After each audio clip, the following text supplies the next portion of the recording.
we come, and we're hosting people to whom it's all like mysterious, we don't know anything, Yeah. so like here we are, we don't know what. We're not, we're not supposed to, oh, I ate that stuff on the plate. No. That's why they don't put the matzah on. Imagine they put the matzah on, and, well, actually they do, but they cover it. And they uncover it, and then before you can eat it, they cover it again. So now we know we have to start covering the fruits. Ma nishtana halayla hazeh. Why is it that this night is different than all other nights? So here's the reason. The first thing you have to realize in life, and this is troubling a lot of evolutionary biologists and people like that, is why are we so messed up? It's something you ever occur to you? I don't know what you're talking about. And if you don't know what I'm talking about, then you're really, not you, but you're really in trouble. So the answer to why we're so messed up is basically, the answer is this pistachio nut explains it all. Now, why is that so clear? Is that imagine you bit into the pistachio nut without taking it out of its shell. How would that taste? Your dentist would make a living from that. Now, all of the things on this platter have a very hard outer shell. In Hebrew, the word for shell is klipa. The word klipa in Kabbalah means something. This is the white wine? That's the only one I could find. That it's white. It's white. Put it on the table? Yes, but on the table. And also we need extra cups because some people not knowingly prefer red. And they didn't know that there's a rule here that you need to have white first. So we'll get to the red. We'll get to what you want. Who needs more? Everyone, give everyone 2 cups. So getting back to the pistachio nut, the klipa, let me explain to you in simple. You don't have to be a religious man or woman to believe this. Why is it that you eat a meal and you ate enough calories to be full, and like 25 minutes later, you're opening up the door of your refrigerator? Why would a normal person do that? What's the answer? No. It's that when we lived a long time ago, you didn't know if there would be food on the table the next day. So what did you want to do? You want to have a little extra fat. A little extra fat was a sign of wealth. It meant you could eat a little extra. You didn't worry about tomorrow as much because you ate a little more. So we're still stuck with whatever mentality, the residue of what was is still stuck within us. You don't just become rational because you will yourself to be rational. The irrational is an inherent part of who we are. That inherent part of what we are was originally intended, like a shell, to offer us some level of protection. But like a shell, if you chew on the shell, you end up hurting yourself. So the very thing that might have been there to help protect you originally now also has the propensity to get you into trouble. I don't have to go through all of the shells. Shells turn into things. For example, there's a lot being written on a chemical within us called dopamine. And dopamine is the drug that basically everyone is addicted to. There's different ways of getting a dopamine hit. You could get it through heroin or speed. That's the biggest. And you could also get it through reading up on the New York Times. That's the safest one, but also equally addictive. One's a big hit. Now the only problem with dopamine is that there's also a dopamine withdrawal. So whatever you start enjoying, usually, with a few exceptions, you start having a withdrawal when you're not getting it enough, and then you need more of it. That's why drug addicts initially take a smaller dose and get high, and then they need more and more drugs to get not even as high as they got originally. Doctor, am I correct? Okay, good. Because I listened to doctors. I didn't do the research on this. I read and I listened to researchers in UCLA and other places that have done this. So So basically what we have going on here is that's the world of Asiya. So we're going to start with understanding the world of Asiya. Every world has time, space, and self, which is Olam Shana Nefesh, or Shana Olam Nefesh, in that the order I said it. So the world of Asiya, the time can be measured in very concrete calendar years, days, hours, minutes. And we have a solar system, and two of our prime time movers in this world are the sun and the moon. So we could keep track of the days of the week. We could keep track of the months, a lunar month, in a very concrete way. That's why Jews have lunar months. We like to keep track of time with a particular month that's reflected in the waxing and waning of our moon. And then we also have the sun that gives us 365 days a year. The Jewish calendar is a reflection of those two combined forces of the solar and lunar calendar combined. We readjust to the lunar count, the solar, but we use monthly the lunar calendar. Mikadesh Hashabbos, we sanctify Shabbos. Well, we don't really sanctify it. That's sanctified automatically. And we sanctify Hazmanim, the Rosh Chodesh, and the holidays through the sanctification of the moon, the astronomy that the rabbis integrated into setting up the calendar and continue to do that. So that's time, and how we use time to also slow down on Shabbos and disconnect from ordinary things. And what is it that we're disconnecting from? This is Rabbi Heschel in his book, The Gift of the Shabbos, where he says what we do on Shabbos, for example, is we stop conquering space. The rest of the week, 6 days of the week, what we're doing is we're altering the space that we're in. We're making things. We're all of the malachot, with one exception of carrying from a private to public domain or vice versa, are all about creating things, artistic creation, building, destroying, making a piece of art, planting a tree. All of those things are creating. So mostly what we want to do is we want to conquer space. But Heschel, in his book, The Shabbos, makes the point that what happens when everything is about space, so it's all about nationalism, it's all about, the tenant versus the landlord, it's all about fighting over every inch, and nothing wrong with fighting. He considers it the source of avodah zarah, the source of idolatry, of this, conquering space without any reflection on the self without space. So who is the self without space? That's the Shabbos. Because on Shabbos, we're not running after conquering space. You're left with yourself. What is time and self without really emphasis on space? That's the neshama. That's the soul. That's what Shabbos is. So that's the world of action. And that explains so much why there's so many mitzvos, because the mitzvos are transforming space. Instead of space being unholy, instead of space being all ego. You like this, Rafael? Where's Dr. Kelman? Okay, I saw he came in. You didn't let him in? He went upstairs. Okay.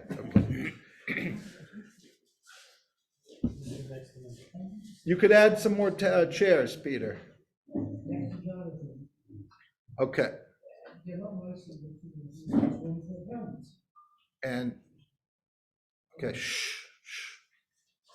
Add a couple chairs. People don't need a seat at the table unless they're the Kelmans. Okay, so here's what we're gonna do.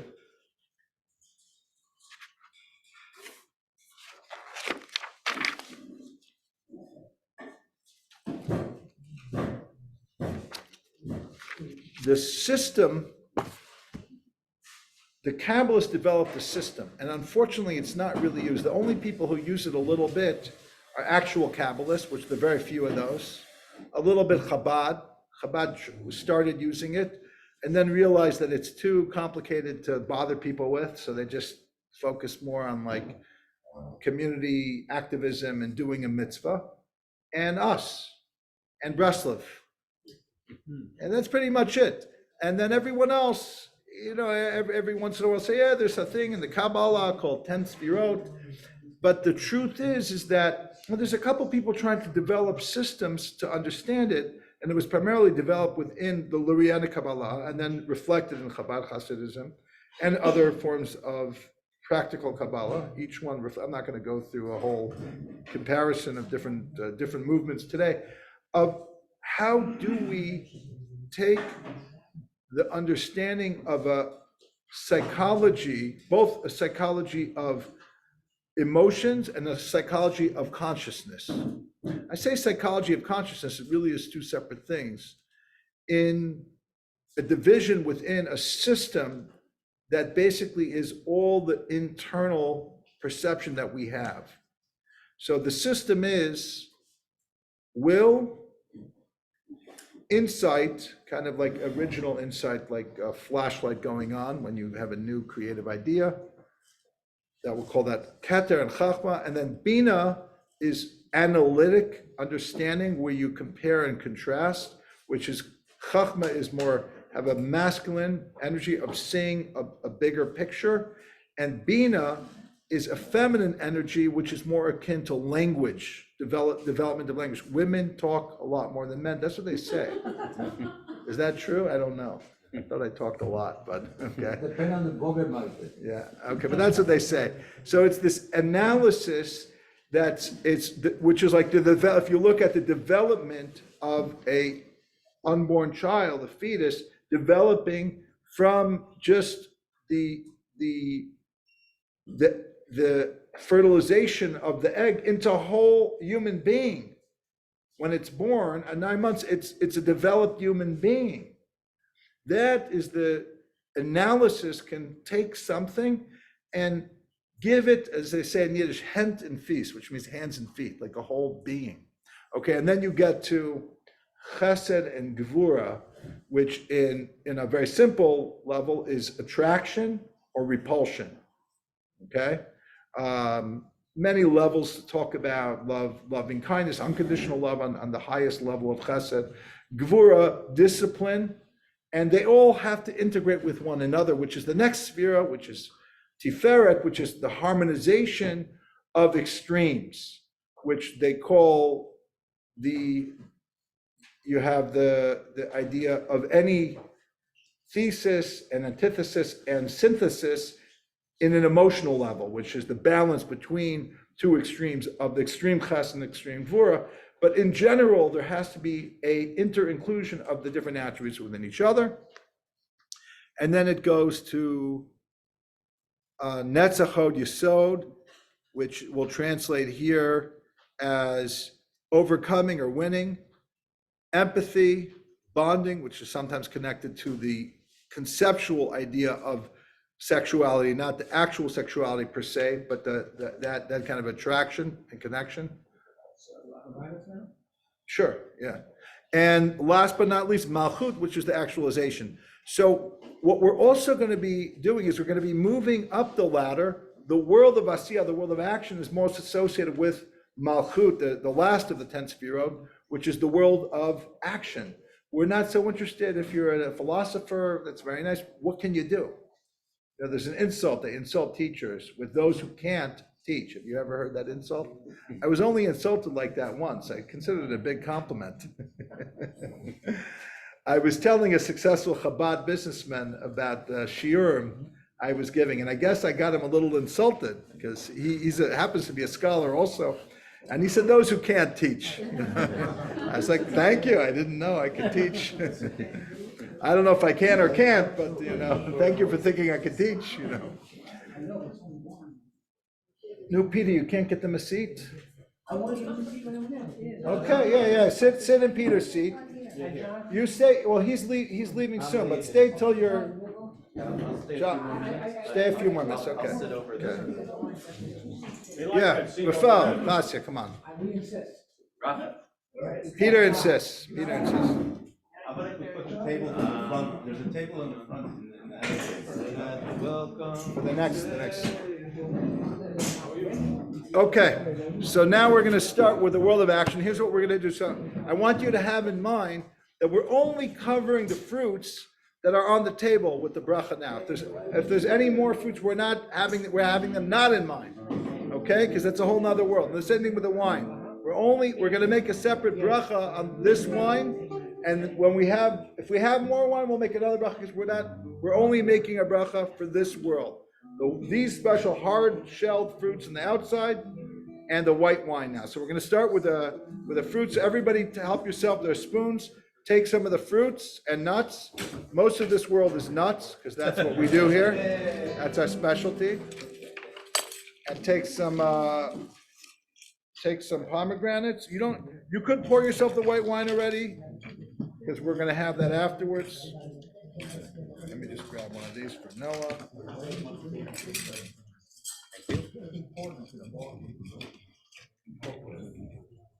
Okay, so we'll lift up a fruit in a minute, and we'll make the bracha together. And then let's do a song. Something about a CF. Yeah.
We're going to thank HaKadosh Baruch Hu, but before we thank HaKadosh Baruch Hu, I just want to thank a word for our sponsors, Cheryl and David Wasserman. Thank you for helping sponsor.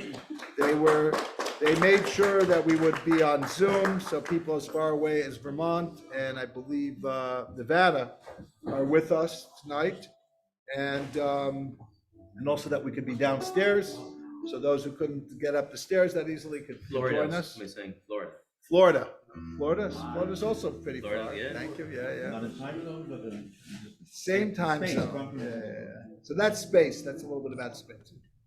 So thank you. We're going to make the bracha, and what we do when we make a bracha is it's very simple. It's just being grateful for being provided for the food. We acknowledge that the food didn't just get here.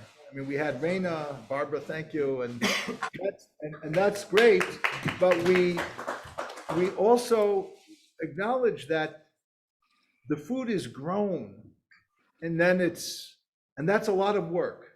It's a lot of work to grow food, and then it's shipped and stored, and a lot of things, a lot of logistics have gone in to getting the food from the farm to the table, so to speak.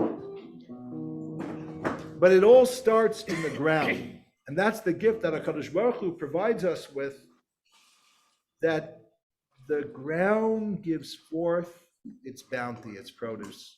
And the real biblical mitzvah of a bracha comes from the words, Va'achalta v'sabata uverachta. Bruce knows that well. You should eat. That was your mother's eulogy. You should eat and be satisfied and bless the Lord your God on the land that he has given you. And that's coming right after the verse that says, Eretz Chita Se'ora, a land of wheat and barley and what is Figs and pomegranate? Geffen? Te'ena, Geffen is grapes with wine. Tena. Rimon, Zayit, Tamar. Okay. So that's a lot of the fruits we're going to be having. Like we're going to be having dates and olives and figs and pomegranates and barley in the beer. So we're thankful for all these things. We're thankful for the earth. We're thankful for all the people that help bring the food to our table. We're thankful for the vitality and the nutrients. And we ask you, God, to give us the gift of your bounty so that we may be satiated in full. God willing, back in the land, in the Holy Land, with the temple that should be speedily rebuilt in the Beis HaMikdash. Ay Baruch Atah Adonai Eloheinu melech haolam. Ay Baruch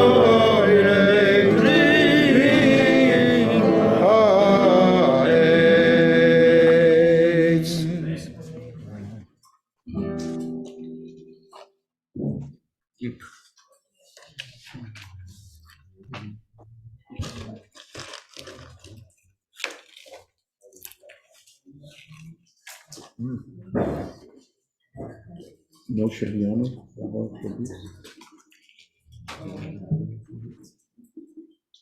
I can't make a shachian on anything here, because I've had Last night we did. so last night. Yeah. But if there's something that's new for you, for this season, you know.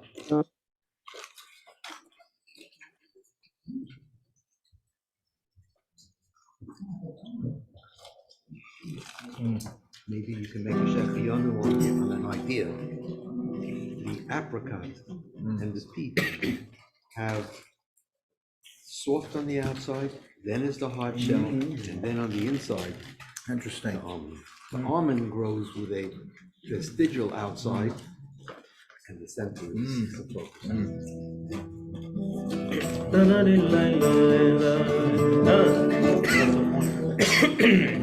No, it's getting stuck in your throat. And we'll make a l'chaim. We'll make a guffin and then we'll sing. There we go. Can't get enough of this stuff. You're not supposed to eat nuts on Yom Kippur, before Yom Kippur, right? Because they choke you up in the feline. We're gonna fill up our cups with white wine or white grape juice. I do. You want some? Take. No, I have already. I'm mixing a little. I'm mixing. Okay, so we're gonna make the hagafen now. It's like the Seder. We're having 4 cups, and they correspond to not just the 4 languages of redemption that we just read about in Parshas Be'era, but also the 4 worlds. The world of Asiya is the world that we're now elevating.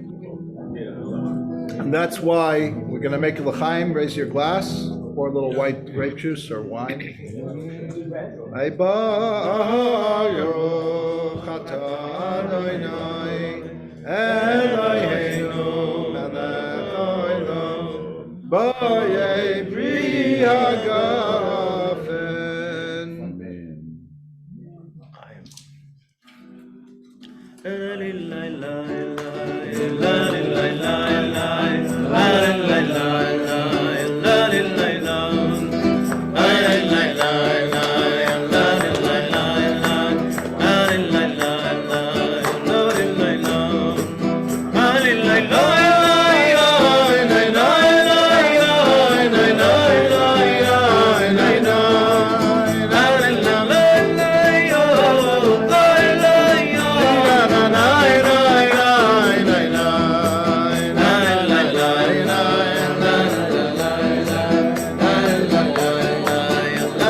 So there's two things about the world of action. One, on a simple level, action just means mindless repetition.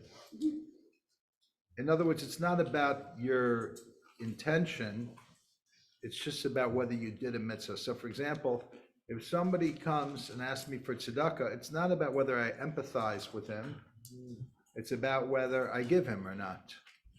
That's one level, but the truth is that's not really correct.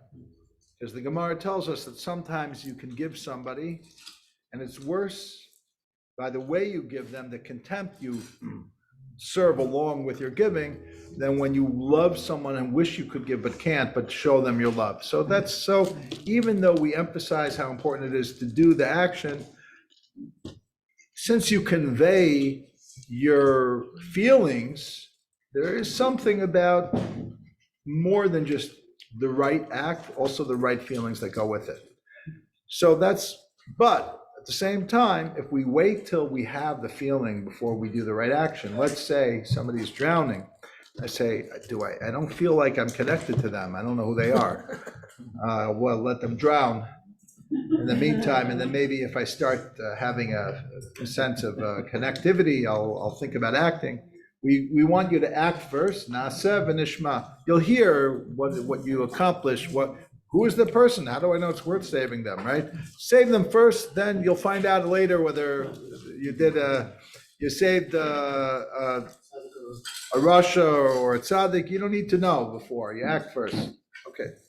Now, we should all take on to strengthen some mitzvah that just requires us to act on it. So for example, it could be to go to a minyan, whether it's every month in the west side. It's gotten so bad since COVID. I have to say, to go to a minyan once a month is already like a high level, you know? But make a commitment to do some mitzvah where you're showing up and doing the thing, because that's like an inanimate object, even though an inanimate object doesn't have such a flashy sense of identity and uniqueness, but it is what is the bedrock of our safety, such as living in a community that affords us institutions that provide for our safety, that provide for responding against violent crime or a fire, or the safety of your home. Those are building blocks. They don't have to be unique. They just have to function and work. So on some level, to be a Jew is to act as a Jew. And to act as a Jew isn't always about being an individual that's different from everyone else. We'll get to that also. But it's just to do the Maaseh HaMitzvot. It's just to do the mindless act. There's the beauty of the mindless act, the repetition of the mindless act. There was a op-ed, and I don't remember which Jewish newspaper, that says, I don't go to shul to be inspired and entertained. I go to shul to do nothing, to disconnect from being busy all week. I don't need them to do a show for me. I just want to, and I may add, just to be a Jew in the pew, just to be a brick. You don't have to be, Einstein. You don't have to contribute. You just show up. You show up. So that's the world of Asiya. Showing up is half the battle. So that's the first thing. The second thing, and this I got from a teaching that the Lubavitcher Rebbe gave, is that it's very important to elevate each level of holiness or even unholiness. He says, how do you elevate unholiness? Not by partaking. So I don't say, let me sin and then I'll do tshuva. That would be one way. He says, but that's not acceptable. But rather through the power of Torah, to understand, for example, even avodah zarah, even idolatry, the ideas behind idolatry are part of Torah, because we have to understand what idolatry is to understand what's forbidden even. So on a deeper level, Naftali, you hear this, Bart? Learning about the avodah zarah also creates a v'nahapachu, like a transformation of avodah zarah itself. So it could be also psychologically learning about the depth of darkness within yourself, your own avodah zarah, but not by practicing it, not by failing, but by learning. That's why psychology is so important, because you learn about your dark side, not just for the sake of falling prey to that darker part of yourself, but to learn how to deal with it and to elevate it. So that's the second point. Okay, so that's the world of Asiya. We'll finish up the fruits. We're going to bring the next platter. We're going to do it. We have some songs in here to do. Yeah, let's do Esaenai. We have also, let's go back. We're going to go backwards. I have a simple question, Rabbi. Yeah. Is there a reason that particular fruit and so on has a hard shell that somehow is of something deeper, or is it just that it has a hard shell and that reminds us of the idea of a fruit? The second way is the simple way, but Rav Nachman says absolutely each fruit, the texture of the fruit, the shell, the taste, it's all about the sfirot. It's all about the klipot. And the more you understand the particular fruit of what its shorish, of its, I don't want to say neshama, but it's there is no growing thing, including, of course, fruits, that doesn't have a spiritual power. A mazel could also simply mean a constellation, but it means a spiritual power, a spherotic power that's giving it its unique texture. So the reason it's an important thing is because when you say a nitzotz and a klipa, obviously it's an analogy for the nitzotz, a spark. It's not really a spark, it's not a klipa, holiness, and then it's not physically enveloping a nitzotz because it's not in space. It's Correct. only that we think of it like a nut. Yeah. So the question is that The just fact an that the analogy like that we think The of it fact like that a they nut? won't eat a nut on Rosh Hashanah, because it has the same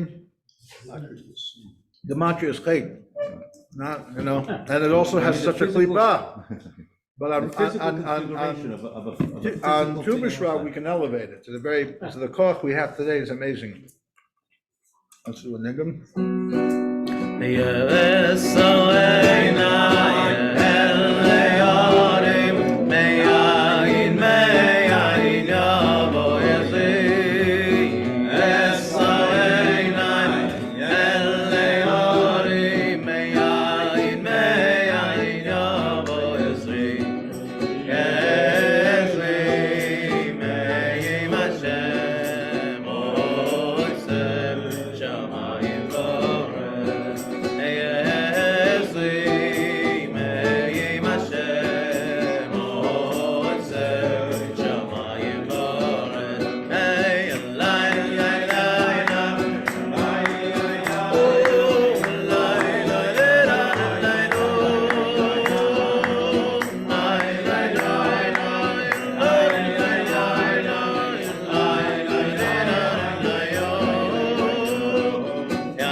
Sure. We're gonna do a famous song composed by Chana Senesh.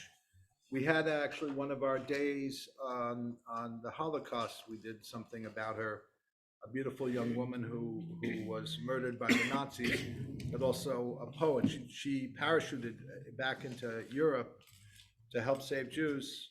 And this is a beautiful, she was also an ardent Zionist. So this is a beautiful song of hers. She wrote some of the most famous Israeli songs, then. Yisraelim Shel Zahav, she wrote. It's on page 4. We're a little ahead, so don't worry. We're going back and forth.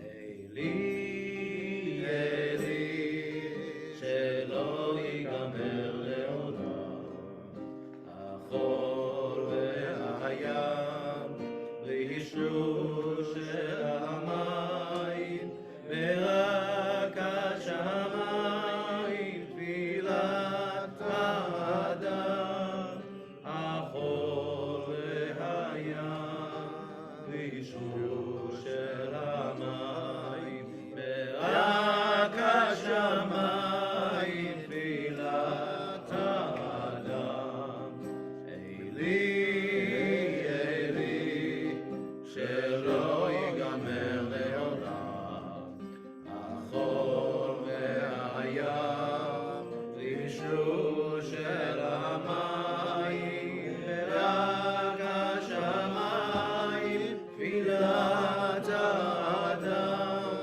achor ve'hayam, v'yishru shel hamayim, ve'rak hashamayim, tfilat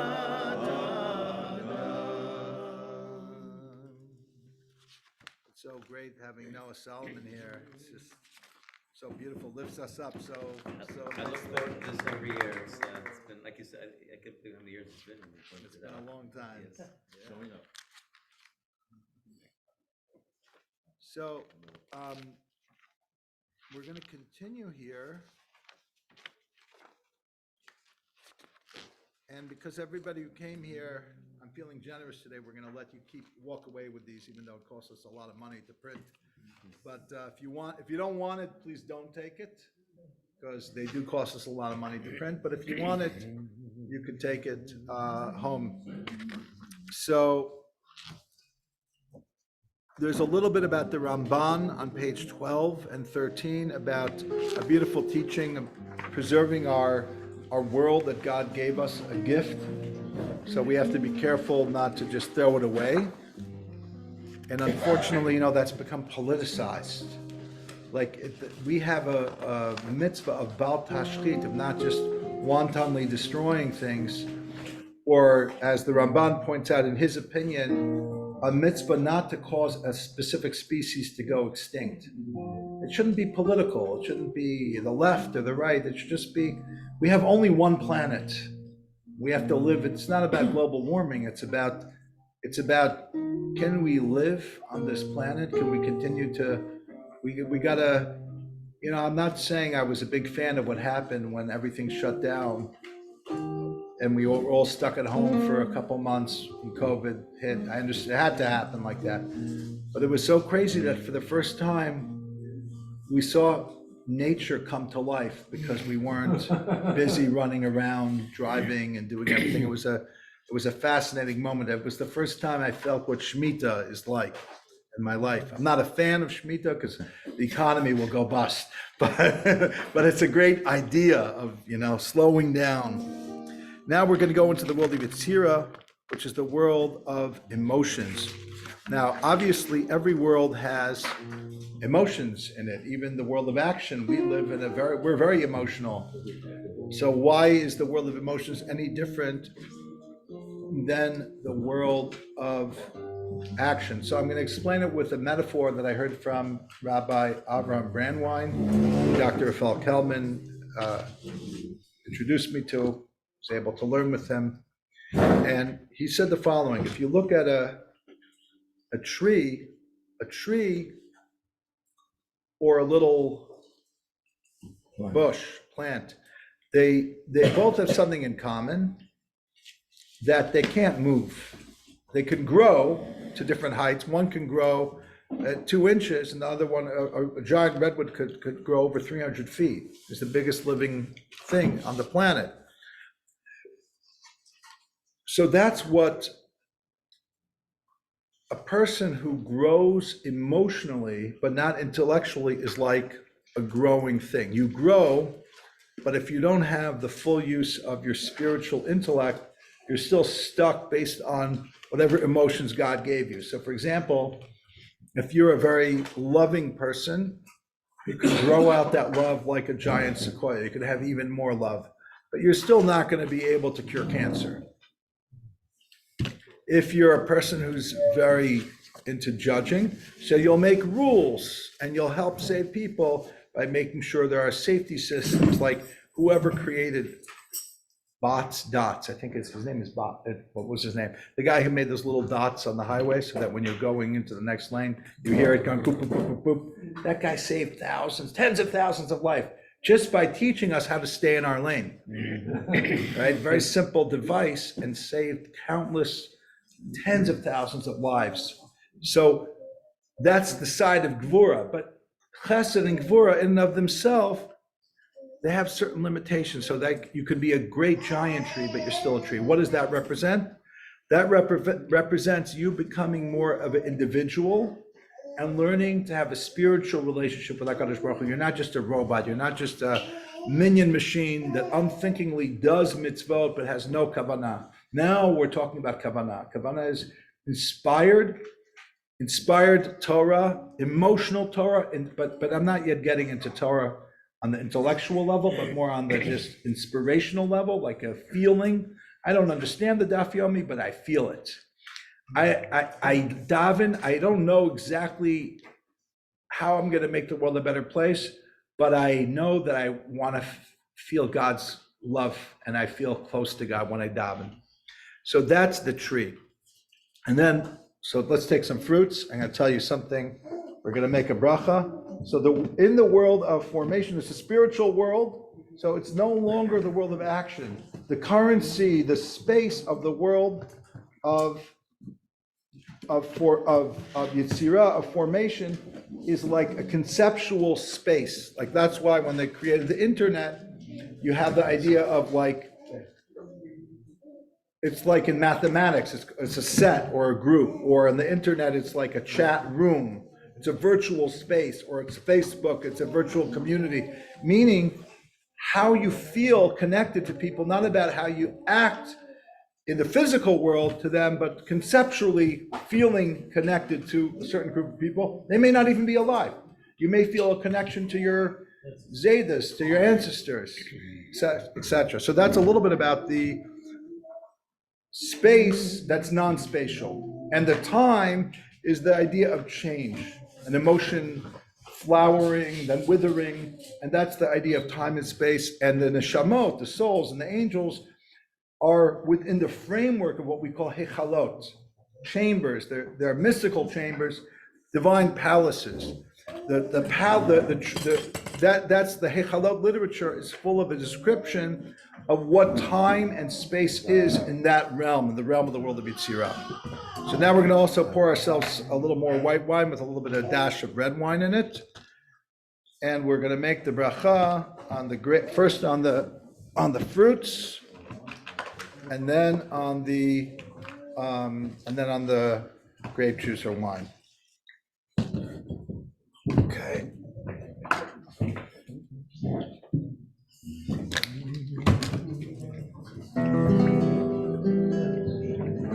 Thank you, Rabbi. It's white there. Perfect. White and red. Wait, this is red? This is called red? That's blush. So Half. So what, this is a combination of white and red? Combination. yeah, it's a combination. Laura with chesed, right? Okay, first the fruits. We'll take a date and an olive. These are the two of the species that God blessed the land with. And may it be your will that through the blessings that we make on these fruits, Amen. and the energy that we derive from them, Amen. that we unite to you, God, with love and with awe, with longing and with moral discipline, to feel connected to do your will. May we open our hearts in davening. May we go amongst the trees of the forest. And may we become like a tree with our feet rooted in the ground, rooted in the Torah, rooted in our holy Babbas and our Zedas, and our arms and our children reaching out to you to get closer to you in Shemayim.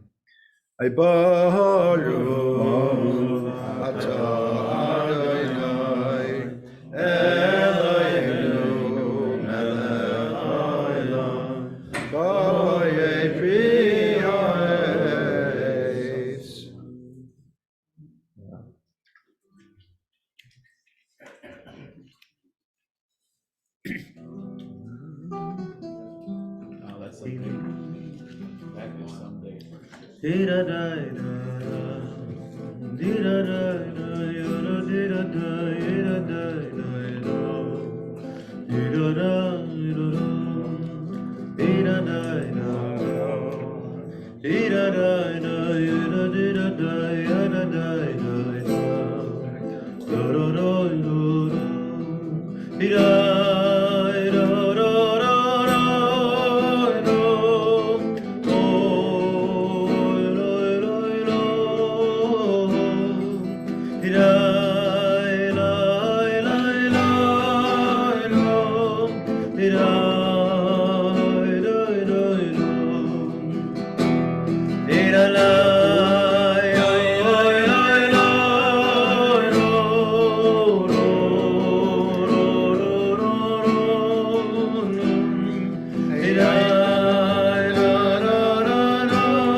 Chabad niggin from last night. Yeah, well, this one, we did Like the fast one. Anybody know the fast Chabad song?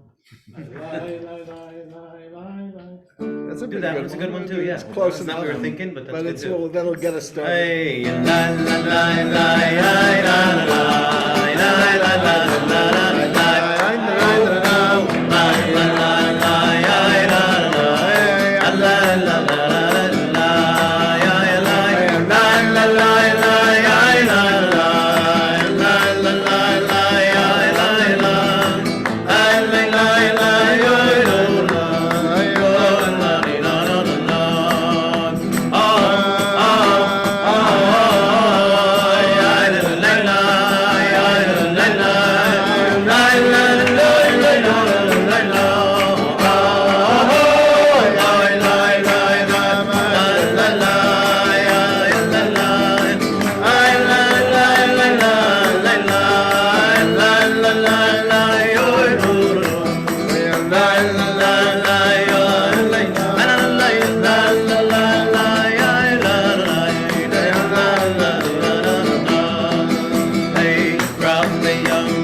bonus niggin. Now, what was the one, the original one? This one's better. I don't even. This one's better. They're both good. They're both good. Yeah, the other one's Yes. Okay, so Mizmar the David. Do you have a particular one that you like, or because there's a Carlebach one, and there's a regular one? What? Carlebach's the best one. Mizmar the David. Are you really gonna do a different one? Not that one. Sure. Yeah, that's the little No. bowl. Yes. That one? That one. Okay, go ahead. To do any of the words. What is, It's from Colors. I don't know. no, gotta give me a second.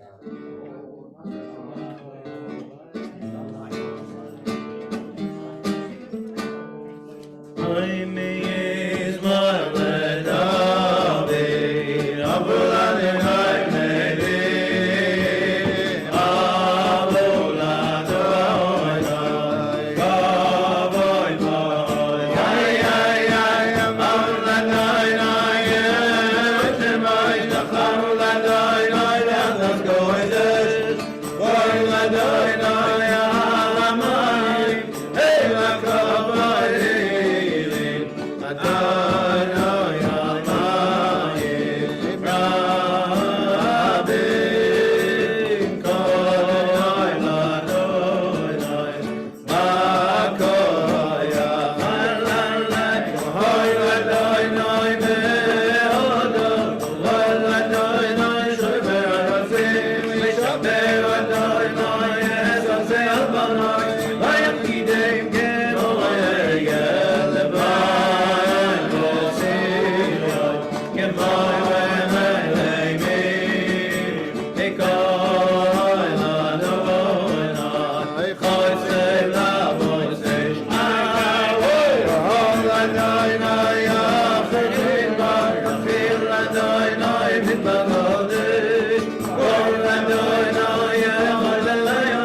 Do you parse it differently each time you sing it? Or is there That's like the a- way to do it. That's That's the way the Shlomo way, really? Shlomo did it. That's exactly the way. That's how he did it in Israel, not here. Here he did it differently. Really? Yeah, yeah, yeah. That's the way we learned it in the Moshe. That's how I always did it there. So. There's a couple things he did different. He had a waltz too. Yeah, but the way they fit into the words is everybody does differently. But I just did it the way they, as far as I know, he did. I could be wrong. I'd like to hear another version of him doing it differently. It's problematic when there's people in shul. somebody Yeah. doing that. I know.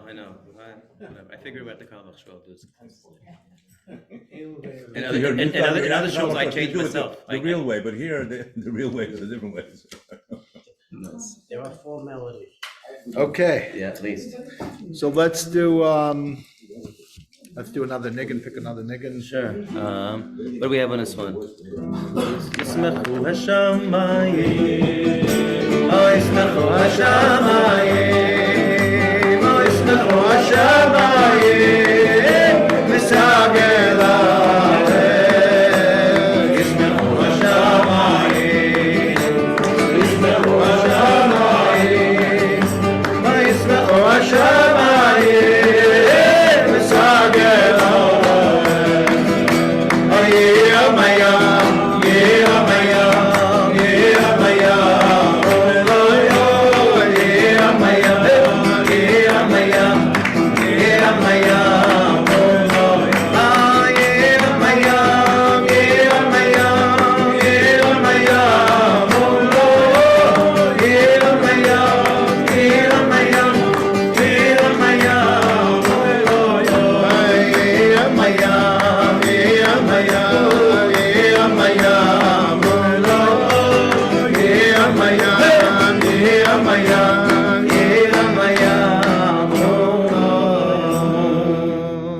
Not so much Shlomo saying that one. I don't remember. He probably did it once or I'm twice. sure he did. On the army bases. That was a big song in Israel. Yeah, huge. Still big. Absolutely. So we're gonna make a hagafen on the second cup now. Now this is the second, we didn't make a brach on the second yet. Ay bahayo chatanai Elohim melech haolam ay bayei pri hagafen.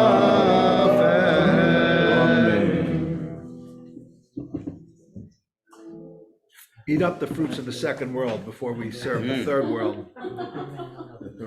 And I love that contrast between the sweet, the cherries and the dates, and then the olives. They're all And then good. back to the, it's just amazing. It has made a difference in taste. What's the commonality of the? They have a hard inner shell because, a deeply emotional person is a beauty to behold on the outside.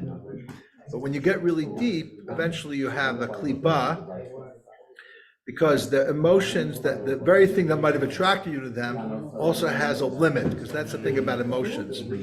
They're not so flexible.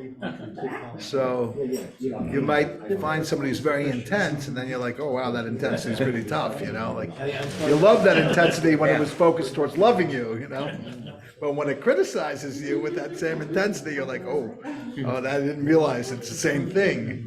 So that's that there's still a klipa. It's like sometimes when you meet somebody who's a very deep person, but they haven't perfected themselves. So on the outside, you're like, wow, this person is enlightened.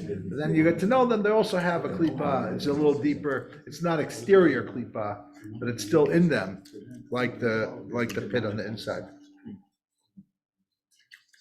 So there's a beautiful thing I try to do every year. I haven't done it in a while because during COVID, I didn't really go to California very much.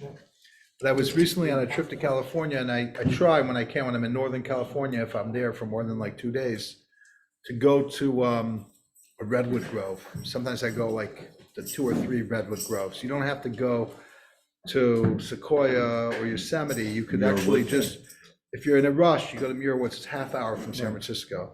So this time I went to Armstrong. It's called Armstrong National Forest. We're in Armstrong. So it's in, I think, Sonoma or some one of those counties. And so I spent a few hours just hugging trees, yeah. And Burnt up, you have your ready. And you know, there were fires there, and I'm sure they had plenty of rain. And they just hold up, these trees just hold up to all that Not stuff. anymore. No, they hold up. There's a couple trees that have fallen over the years, and there's some have a little bit of fire damage, A lot but of they're fun. very, very resilient, these trees. Arson. Some of them, for the seed to grow, it has to go through fire first. Ah, okay, that's true. Now, one of the things I learned there is that there's feet of stuff on the bed of the forest that the seeds can't get through, so they don't grow. So a fire will burn that stuff away, and then the seed could actually go in. So there's some benefits of these fires and these floods.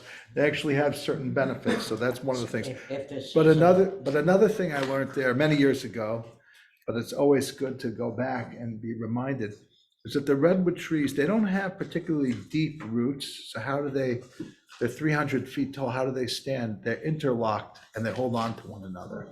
Drive through them. No, I'm talking about under the ground. Under the ground, the roots are interlocked, so they're stronger, they're supporting one another. And I thought, what a beautiful thing. Mostly when we hold on to one another, we're holding each other down. Imagine we could hold on to one another to help you be as tall as you can be.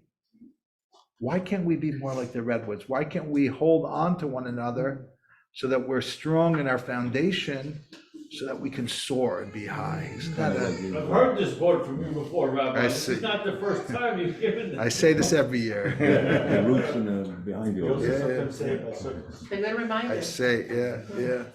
I also say, Az Yiranenu Kol Atzei Ya'ar Lifnei Hashem. We say it Friday night. Then all of the trees of the forest will jubilate because God is appearing. So I heard a vart that, I heard it from Rabbi Soloveitchik, but he quotes an earlier source. I don't remember who the source was. So he says, you know what that is? That is on Sukkot, when we take the lulav and esrog and we wave the lulav and esrog, we become a tree. And us waving the lulav and esrog is like a tree shaking in the wind, but not just shaking because it's windy, it's shaking because God is coming. And we feel that amazing experience to be in God's presence. We feel that love and that joy. And we are a tree in the forest that's jubilating, so to speak, like the forest itself, like the trees itself that are dancing in the divine presence. That's why I want to say somebody came special today to get a blessing from me. Not because I'm so special, but because my name is Citron. So what is that? Why is that so important? Because the din of a Rabbi, the B'nai Yissaschar, the B'nai Yissaschar, he says that it doesn't say Rosh Hashanah Le'ilanot. We call it Rosh Hashanah Le'ilanot. Grammatically, it is the Rosh Hashanah for trees in plural, but we find it referred to in the Talmud as Rosh Hashanah for Ilan, for a singular tree. He says that is the esrog tree. He says we should daven for our esrog on Tu B'shvat, because based on how we connect to God on Tu B'shvat, that's the esrog he'll give us. So he said, I'm coming for a bracha for a good esrog, since that's your name. Are you blessing us all? What? Are you gonna bless us all? I bless you all, those who are here in the room and those who are with us virtually on Zoom, Room or Zoom? that you should be zoicha to become Az Yiranenu Kol Atzei Ya'ar Lifnei Hashem. That you should be zoicha to be part of the forest and part of the trees that jubilates, it's full of joy, that your esrog and your lulav and your hadassim and your arabos should be What is that called? should be connecting each one of us like a sequoia, like a redwood, that because everybody knows the beautiful medrash that the four species are that all the types of millions of types of Jews, the four, if you do the combinations right, every single Jew is included, and that we're bundling aguda achas, all millions of us are connected at our roots, like the giant redwood trees. Not to hold each other back, chas v'shalom, but to support one another so that each one of us can be a giant in ourselves. Amen. but know where we're coming from and know who's holding on to us. Chaim. What do I do with this? I take it, I make a drink. You make a drink. I love you, Alex. Make 'em marmalade. We eat 'em, they come marmalade.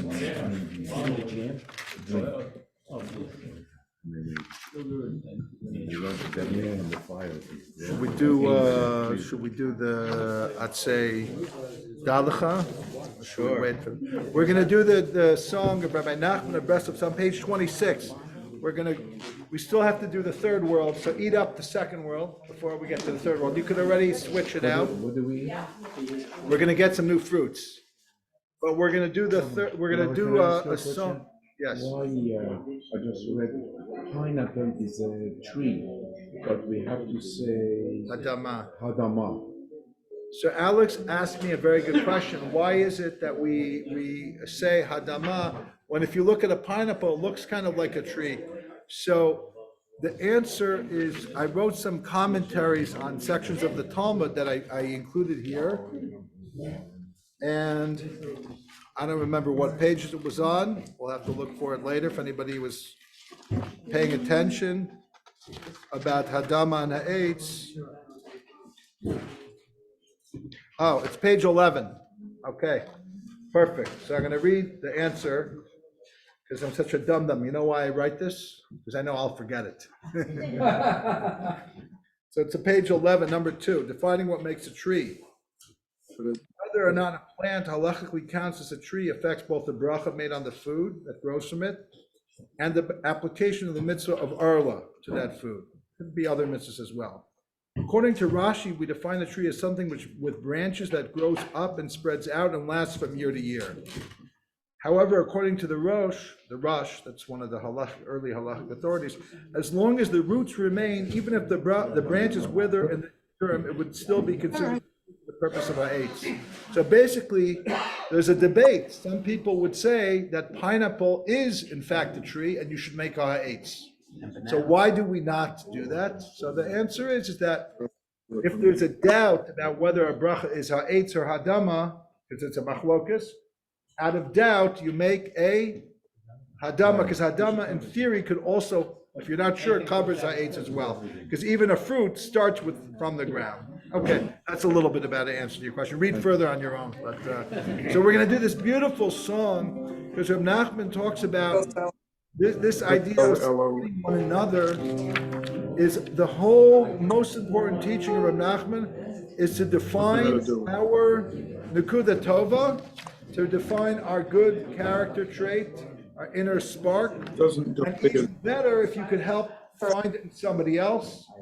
And the goal of to be a composer who brings everybody's nekuda tova in harmony, like a great composer who is not just a composer, a conductor who conducts the great choir that makes the world hear the song of redemption and changes the world, heals the world.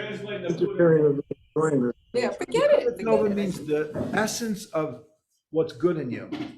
And Reb Nachman says that it's somehow connected.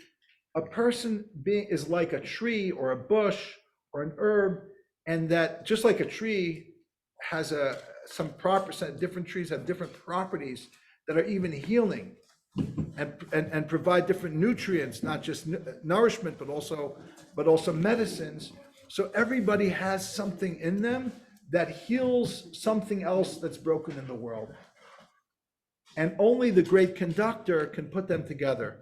And that's what this song that we're going to sing, these are the lyrics as the fancy word for words. Right? Noah taught me that yesterday. It's page 26. It's Naomi Shemer made the song. Might have heard it's on one of Yehuda's first CDs as well. I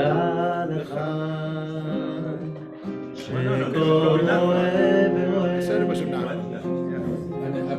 יש לו ניגון מיוחד משלו, דע לך שכל עשב עשב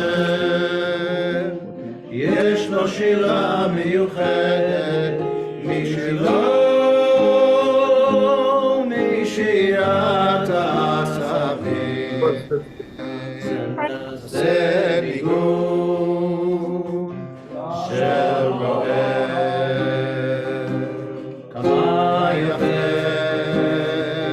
כמה יפה ביניהם, כששומעים השירה שלהם. טוב מאוד להתפלל ביניהם, אוי לו בשמחה לעבוד את השם ובשירת העשבים. מתמלא הלב ומשתוקק,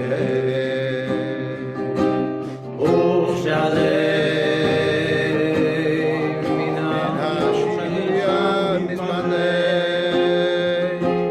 ומשתוקק אל ארץ ישראל. אור גדול, אזי נמשך והולך מקדושתה של הארץ הלב ומשיעת העשבים. נעשה ניגון של הלב. היי לה לה לה לה לה לה לה לה, היי לה לה לה לה לה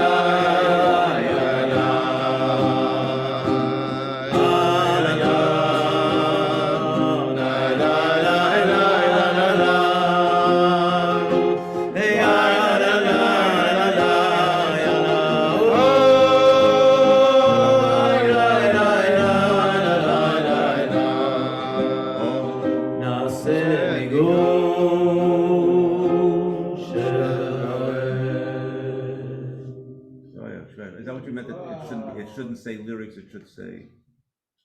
Well, the lyrics are not, The lyrics she are wrote the Nachman. melody, no Hashem wrote the melody. Right, No, I'm so saying that- Nachman wrote the The lyrics. lyrics, Yeah. I'm saying it says the lyrics, that's It's what a I was- mistake, little mistake. Oh, here, that's yeah. a That's what I was mistake. correcting, that Mistake. people Yeah. should know, should Okay. Yeah. correct it in the In booklet. the Haggadah, yeah. It says lyrics by Naomi It's, Shemer, it's, but the it's lyrics lyrics are by Nachman. Nachman, Melody. melody by Melody. Naomi Shemer. Do know that each and every shepherd has his own tune. Do know that each and every grass has its own poem. And from the poem of the grasses, it sounds like he's into drugs, but he's not. a tune of a shepherd is made. How beautiful and pleasant to hear their poem. It's very good to pray amongst them. It's to pray amongst the trees and the grass, and to serve the Lord in joy. And from the poem of the grasses and the trees, the heart is filled and yearns.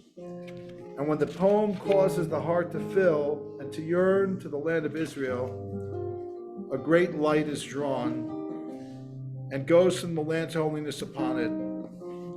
And from the poem of the grasses and the trees, a tune of the heart is made.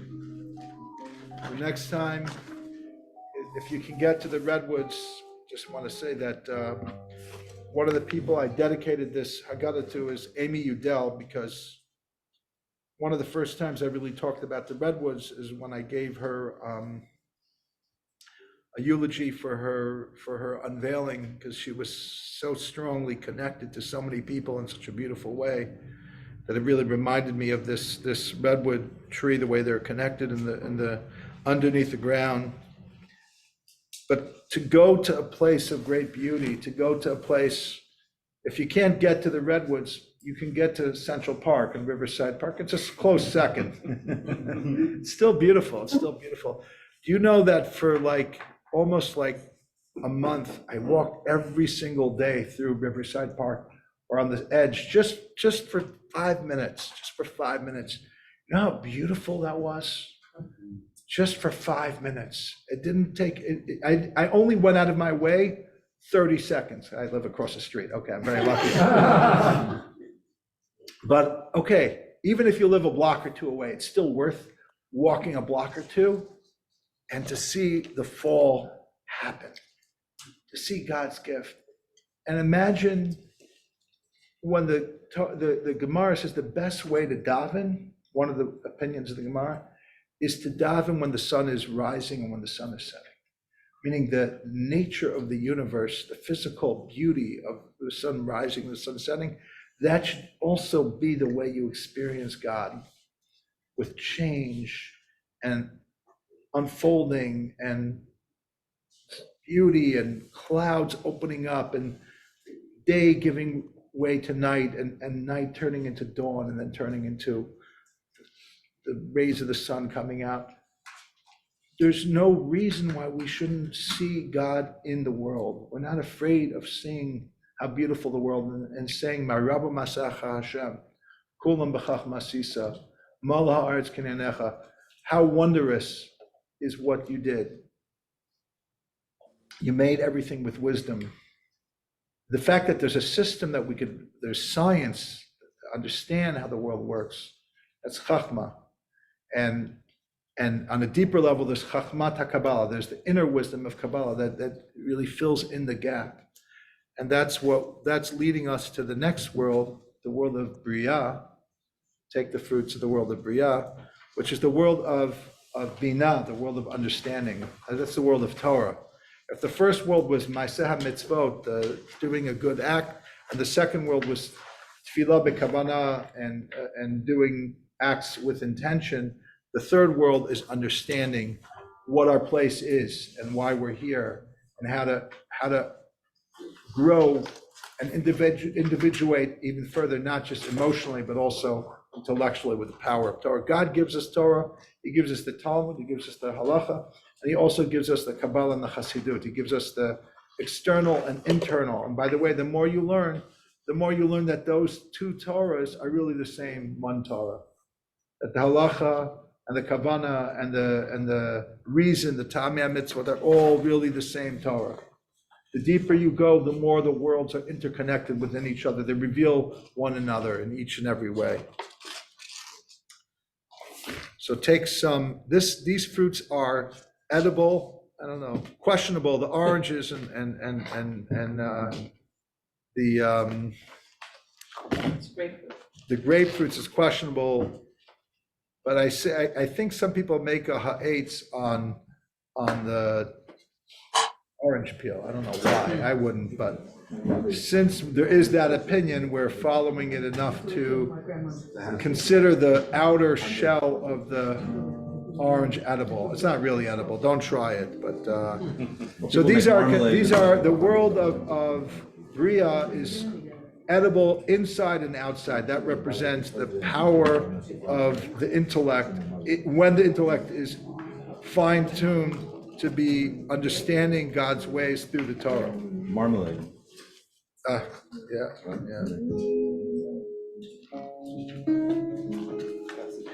And this we have mostly red. Peter will get some more red grape juice. Is it all down yet? Let's bring some more down. Yeah, red with some whites. Oh, there's a beautiful song on page 22. Kishoshana ben Achochim, as a lily amongst thorns. I thought it was a rose, but whatever, whichever beautiful flower. Kishoshana ben Achochim, Kishoshana ben Achochim, Kerayosi ben Abano. Kishoshana ben Achochim, Kishoshana ben Achochim, Kerayosi ben Abano. My Kishoshana ben Achochim, Kishoshana ben Achochim, Kerayosi ben Abano. Kishoshana ben Achochim, Kishoshana ben Achochim, Kerayosi ben Abano. My Kishoshana ben Achochim, Kishoshana ben Achochim, Kerayosi ben Abano.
So now we're going to take a little fruit here.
Glorifying your name through the brachos that we make and the thanks that we give you and the mitzvahs that we do, that the Holy One, blessed be He, and the Shekhinah be united in my heart and my soul, in each of us. Not just when we serve you with mitzvos, not just when we serve you with davening, but even when we eat. May our eating be connected to serving you and doing your will. Because with the power invested in us by the food that you have given us, and we will eat now, our mind can understand your Torah. And when we grasp the Torah, may we grasp your will and your wisdom. Amen. So that you're so close to us. May we understand what it is that you want from us today. So I do the right thing to give you nachas ruach, as if I brought an offering, as if I was in the temple. I baruch atah Adonai Eloheinu melech haolam bo yevri ha'avavaveit.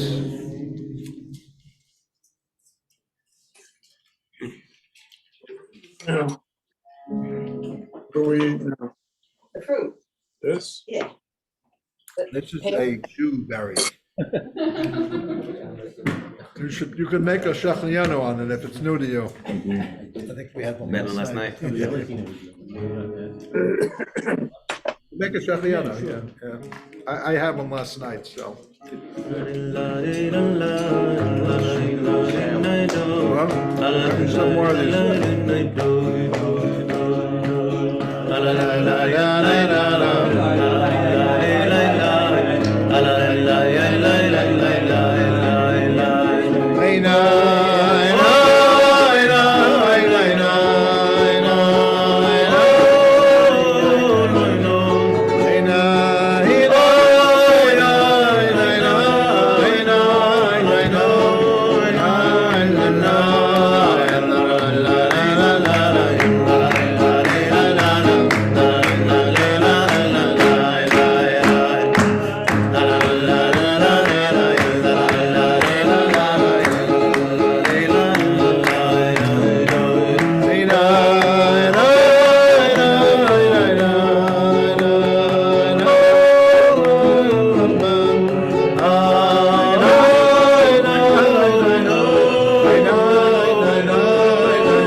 grandfather and the grandson.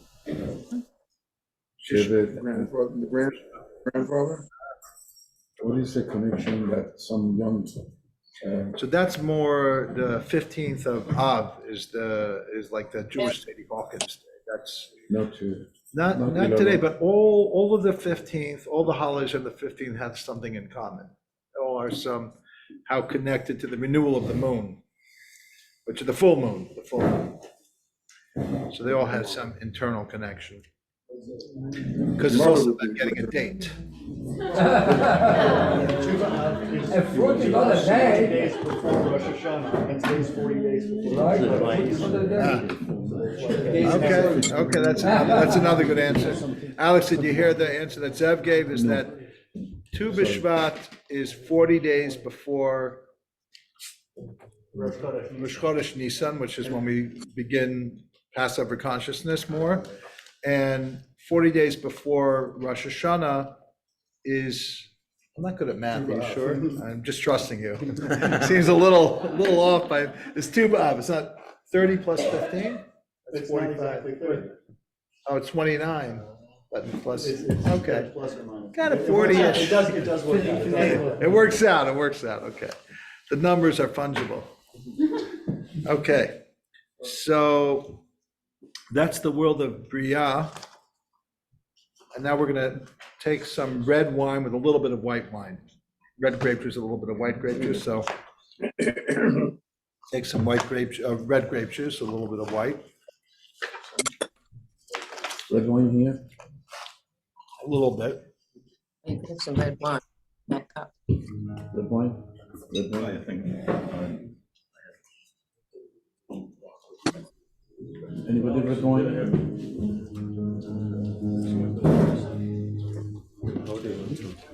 Okay. See what next song it's 16.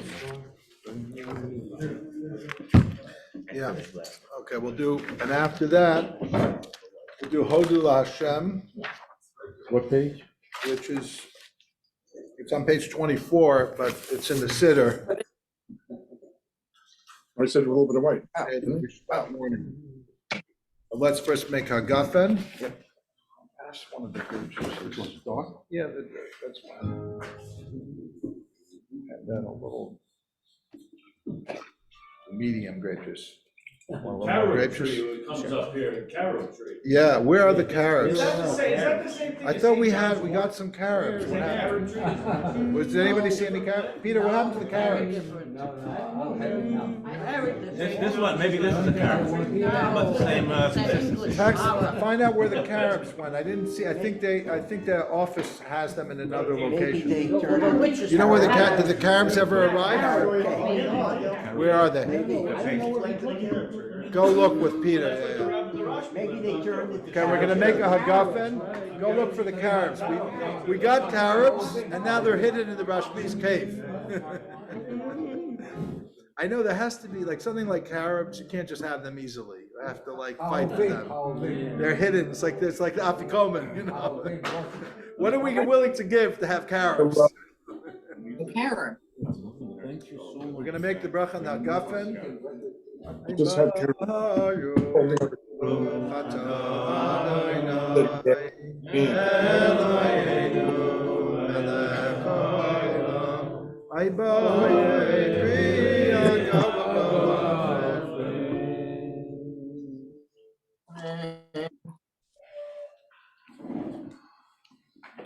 We're coming up to Kosher Eliyahu, Elijah's cup soon. We're gonna open up the doors for Elijah. The only real Hasid over here at the Carlebach Shul. Nobody else does this.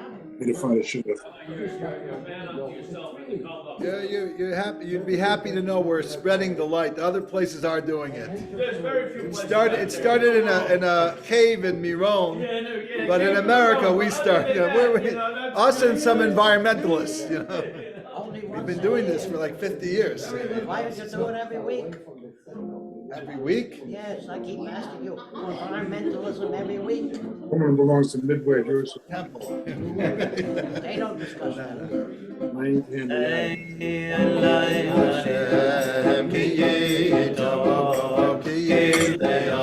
Hashem,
last world, the world of Atzilus, because there's no physical corresponding to it, because it's God's light and God's vessels are one, meaning that here there's some subtle form of a klipa.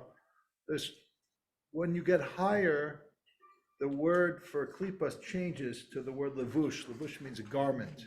A garment isn't a klipa because you don't mistake the person's clothing for them.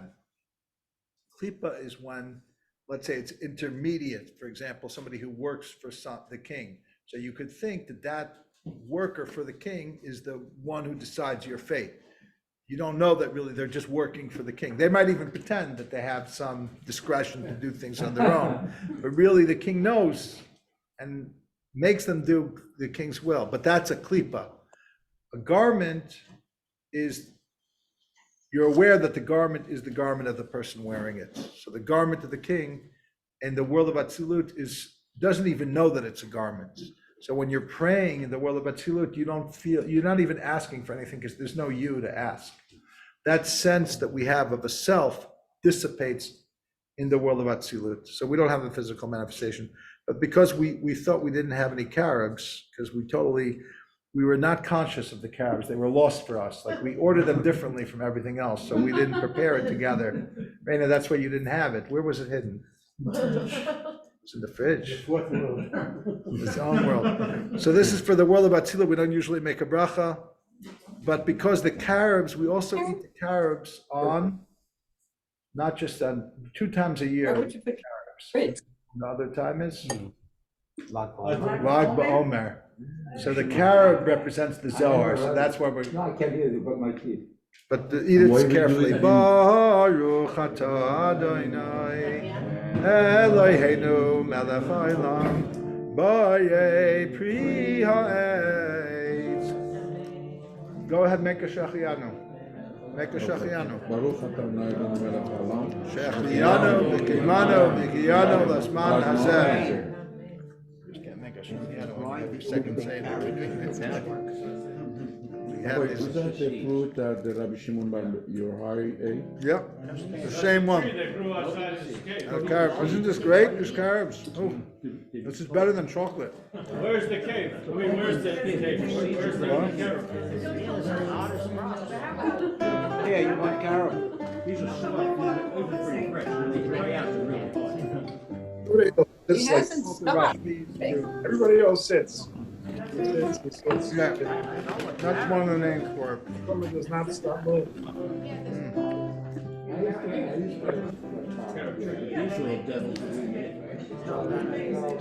You eat just the bottom. I wish it would get out the Weird though.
had something so wonderful.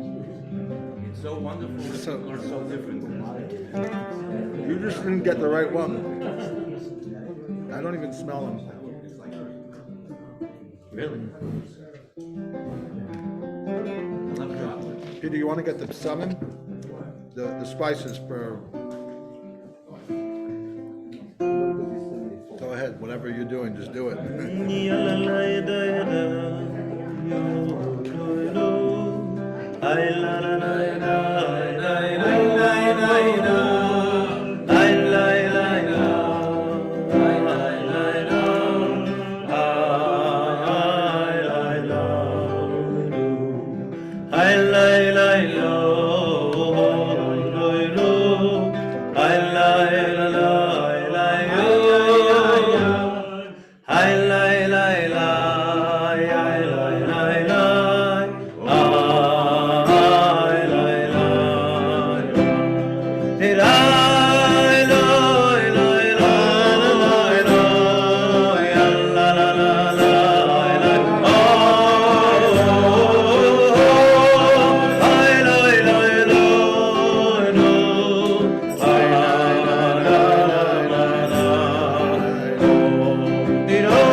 Because the sense was only one of the senses that wasn't affected by the Chet Yetzadas, What is the that? sin of the tree of knowledge. We didn't use smell for that sin.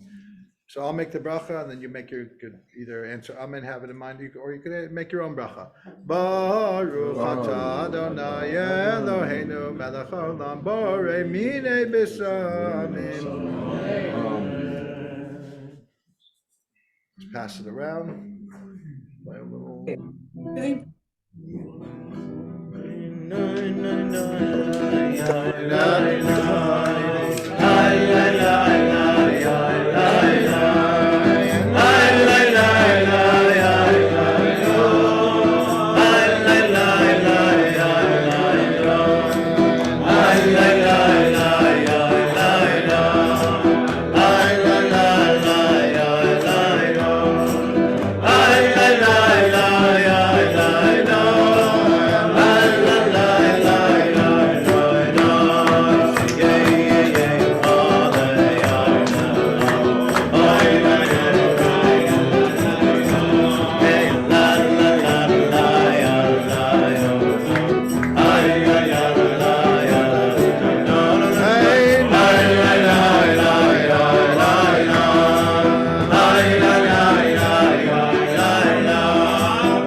some red grape juice or wine. We're going to make the final hagafen for the world of Atzilut. Everybody got it out already. Just give them the red. Make sure you pass the red grape juice around.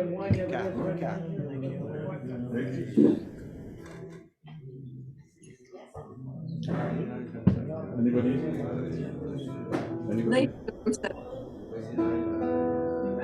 Then we do the Shana Haba. And then it's on the right. What? I can't hear you. I do, yeah. Wine? I'll just have. Like a tree, in your private property, then a tree map. A buffalo head or something? Yeah. It's online? Okay. I'll send you it. Okay, very nice. trees have a little QR code. Okay. I got to start checking out all the individual trees. I'm more interested in fruit trees with pickable fruits. What? That was the picture I took in one of my trips to the redwood forest with my phone. That's my picture. That's what I did last week, basically. Well, I did it a few years ago, but I try to do that every year or two. Because man is a tree in the field. Let's all make a l'chaim. Let's try to be more like trees in the field. Let's support one another. Let's be like fruits that people can see that there's a sweet, sometimes a little tart, not sour, hopefully, just a little tang. And Reb Nachman says all of the fruits, all of their elements are all us learning how the spheres manifest. So let us manifest in our own lives, own perot. Perot means good deeds that we do in the world, mitzvot, perot. L'chaim, l'chaim. May it be your will that everybody gathered here today in the zchut of our Torah and our mitzvot, the zchut of you sponsoring, and the zchut of our prayers and our brachot, that we may be united with the Holy One and the Shekhinah, for the sake of the Holy One and the Shekhinah, to be elevated and to be blessed from the Makor, from the source, from the Nahar Hayotze Me'eden Lahashkot Et Hagan, from the river that comes out of Eden to water the garden, so that the tree, the great tree, the tree of life grow within us, so that the souls and the angels will appear on the tree like your neighbors and like your friends. Baruch atah Adonai Eloheinu melech haolam borei pri hagafen.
mostly had wine and fruits, so you really should make it on your own, but I'll make it.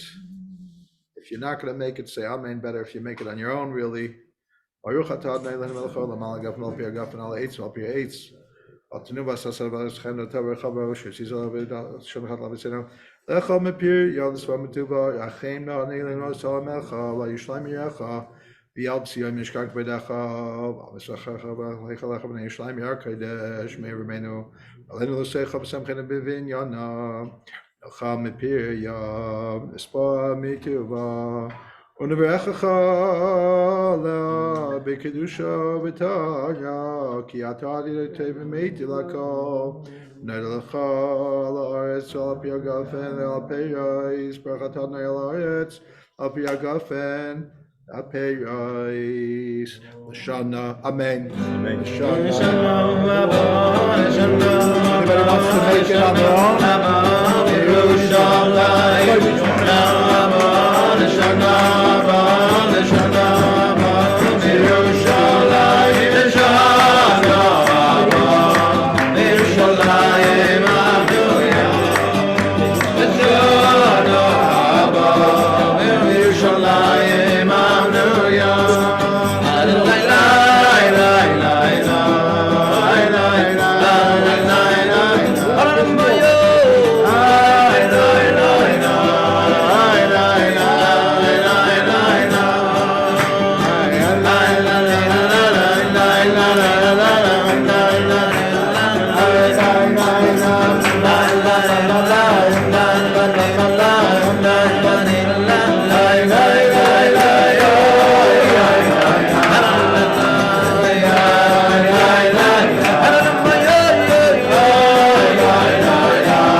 Next year in Jerusalem. Amen. Thank you, Noah Solomon. Thank you. Pleasure to meet you. Thank you, Joe Wasserman.